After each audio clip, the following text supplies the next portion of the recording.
Siavash, your take of the week. What do you got for us, man? This goes back to another top five player of all time, somebody who is a top five, arguably top one player of all time. It's kind of about LeBron James. The bigger point I do have is everybody talking about how LeBron's stat padding right now and how he could sit out the season. They're gonna lose anyways. Why is he playing in stat padding?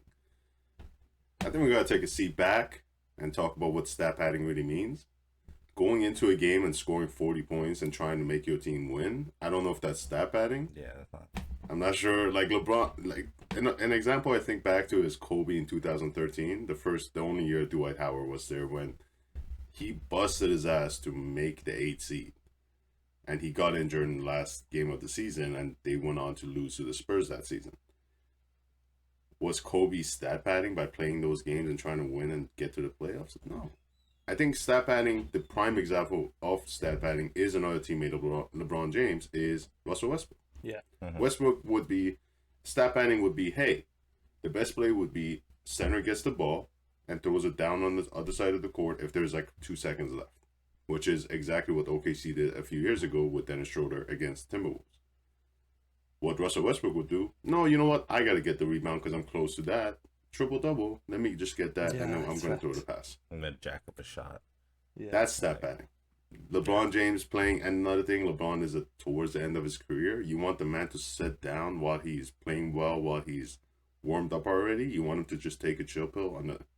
We don't know what's going to happen. What if he just gets injured next season? He doesn't get to all the things he wants to get to. Let him grind out. Exactly.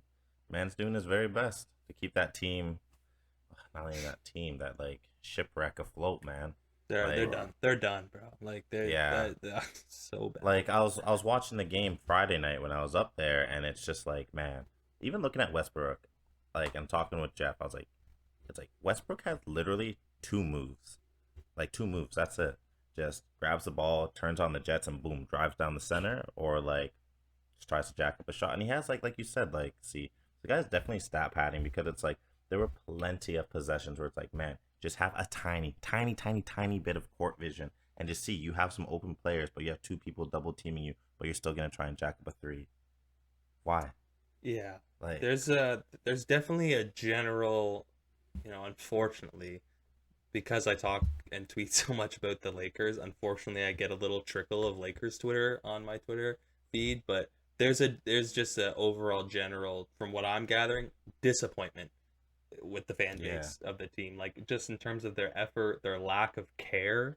And that's by everybody. That's not just by one or two. We're not exempting mm-hmm. anybody on that team. That's even LeBron. Seems like there's a lack of care, not in every game, but in a lot of the games. And it is brutal because I got one of a previous take on here that we're gonna get to eventually, but this is a team where it was like this was their championship to lose. I said that at the Mm-hmm. start of the season, as a photo. Steve, actually, you replied and you said 1,000%. If they fuck this up, LeBron is gonna get roasted, roasted. And we're starting to see that there's always going to be the bronze sexuals that are going to defend him, and it's not his fault. Injuries, injuries, injuries. But we can talk about other teams. Let's talk about the team in LA. The other team in LA, Kawhi, PG, Norm, all out for a majority of the Mm-hmm. season, and they've carried afloat. So I get it. The injuries obviously do factor in, and obviously that's terrible to see AD go down and LeBron in and out throughout the season. But at the same time, like, and this is not really a player's fault. Sure, as a unit they need to work together, but also the Lakers organization, you didn't surround the team with the right pieces to say, okay, look, we've got LeBron not getting any younger. We've seen his injury history kind of ramp up over the past couple of years. We've got AD, who's literally made of glass.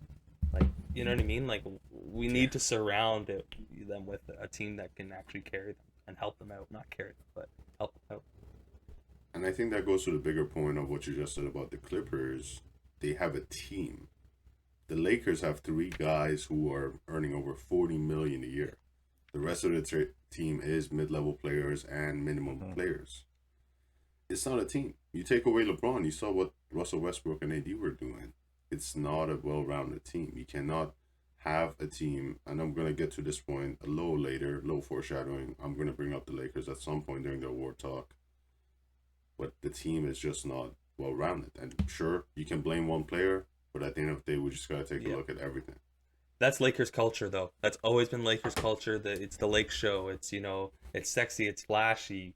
In Mm-hmm. comparison to the Clippers, they're blue collar, they're grit and grind. Like the Lakers, they're flashy. What was the era when there was Kobe and Shaq? What did they call it all the time? Showtime Lakers with Magic and Kareem. Like they're exciting. It's La La Land. They attract these top end guys, but just because you have three guys that are Hall of Famers, four guys that are Hall of Famers on your team, possibly five, making over 40, three of them making over 40 sheets, like that doesn't mean you're gonna win anything. And you know, I don't know. It is unfortunate because I want to see Melo win, bro. Like I actually want to see Melo win a ring. I know. I forgot Melo was on that team. It's unfortunate. Yeah, So, this guy's been so quiet lately, man. It's like, but this is a perfect segue to my take of the week, and we're just jumping on each other, so this is awesome. But